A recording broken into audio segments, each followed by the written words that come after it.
Hello दोस्तों, तो स्वागत है फिर से मेरे सोशल मीडिया प्लेटफॉर्म पर। आप लोगों का एक बार फिर से बहुत बहुत स्वागत है। तो टॉपिक शुरू करने से पहले आप लोग मेरे चैनल को सब्सक्राइब करें।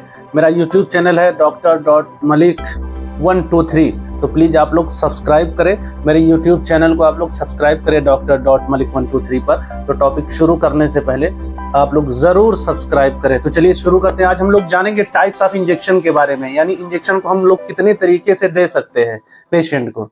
तो इंजेक्शन का मतलब क्या होता है? किसी भी मेडिसिन को डायरेक्टली मसल्स में, डायरेक्टली उसकी बॉडी में इंटर कर देना, ओरल के थ्रू नहीं, स्किन के थ्रू, मसल्स के थ्रू, यानी डायरेक्ट बॉडी में डाल देना, उसी को हम लोग इंजेक्शन कहते हैं। नीडल के थ्रू ये प्रोसेस होता है। तो टाइप्स ऑफ इंजेक्शन के बारे में हम लोग जानते हैं। वैसे बहुत सारे टाइप का होता है, लेकिन कुछ टाइप्स देखते हैं, और उनमें से भी कुछ जो मुख्य टाइप होते हैं, कुछ जो खास तरीके होते हैं, उनके बारे में बात करते हैं।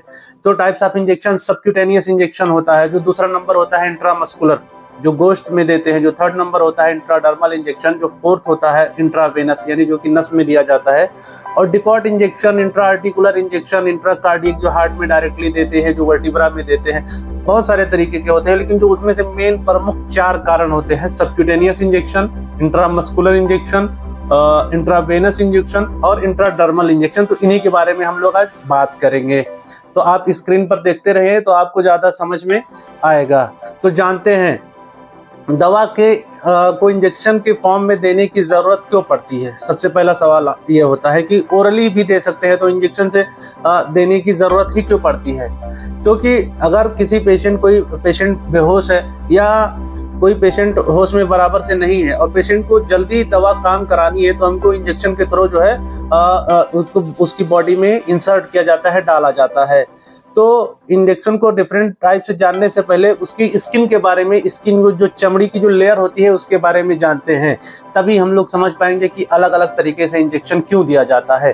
जो सबसे ऊपरी लेयर स्किन का, आप लोग स्क्रीन पर देखिए, स्किन का जो सबसे ऊपरी लेयर होता है उसको हम लोग एपिडर्मिस बोलते हैं, और जो दूसरा लेयर होता है वो डर्मिस लेयर होता है। तो एपिडर्मिस सबसे ऊपरी होता है। जो डर्मिस होता है उसका वो वाटर को स्टोर करने में, और बॉडी टेम्परेचर को रेगुलेट करने में, और विटामिन डी के प्रोडक्शन में सहायता करता है, जो दूसरा जो डर्मिस लेयर होता है। और जो सबसे नीचे वाला लेयर होता है वो हाइपोडर्मिस होता है। तो हाइपोडर्मिस में क्या होता है? इसमें फैट स्टोर होता है, जो कि हीट कंजर्व करने का सबक्यूटेनियस इंजेक्शन होता है। इसकी स्किन और मसल के बीच में टिश्यू में दिया जाता है। इस तरह के इंजेक्शन के लिए छोटी सुई लगभग 1.5 से 2 सेंटीमीटर और 2 से 2.5 ml वाले सिरिंज का इस्तेमाल किया जाता है। इस इंजेक्शन से दी जाने वाली दवा धीरे धीरे एब्जॉर्ब होती है। फॉर एग्जाम्पल इंसुलिन का इंजेक्शन आर्म के ऊपरी हिस्से में, पेट के बाहरी हिस्से में और जांघ के बगल में इसको दिया जाता है। ये मुख्य इसका जो है जगह होता है, इसका जो लोकेशन होता है। इसको हम लोग 45 डिग्री के एंगल पे, यानी 45 डिग्री के एंगल पर ये इंजेक्शन का, सबक्यूटेनियस इंजेक्शन का इस्तेमाल किया जाता है। जो दूसरा नंबर आता है वो IM इंजेक्शन, यानी इंट्रामस्कुलर। ऐसा इंजेक्शन जो डायरेक्टली मसल्स के अंदर इंसर्ट कर दिया जाता है, मसल्स के अंदर डाल दिया जाता है, ऐसे इंजेक्शन को इंट्रामस्कुलर या IM इंजेक्शन बोलते हैं। इसको सीधे मसल्स में दिया जाता है, और ये बहुत ही कॉमन तरीका होता है देने के लिए, जो आमतौर से आम क्लिनिक में देखने को मिलता है। इसके लिए बड़ी नीडल का इस्तेमाल किया जाता है, जो कि 6 से 8 सेंटीमीटर का होता है, और 5 से 10 ml वाली सिरिंजी का इस्तेमाल करते हैं। इसको देने के लिए आर्म के डेल्टॉइड मसल्स में या बटक पर, या कॉमनली दिया जाता है दो जगहों पर। और इसका इस्तेमाल 90 डिग्री पर, यानी सीधे सीधे एंगल देखिए आप, इंट्रामस्कुलर का इंजेक्शन 90 डिग्री पर इस्तेमाल किया जाता है। मोस्टली इसका इस्तेमाल हेपेटाइटिस, इन्फ्लुएंजा, टिटेनस वैक्सीन या कुछ एंटीबायोटिक या पेनकिलर के इस्तेमाल के लिए IM यानी इंट्रामस्कुलर में दिया जाता है। अब जो थर्ड आता है वो इंट्राडर्मल होता है। इंट्राडर्मल दूसरी लेयर होती है। जो दूसरी लेयर 5 से 15 डिग्री एंगल पर इसको दिया जाता है।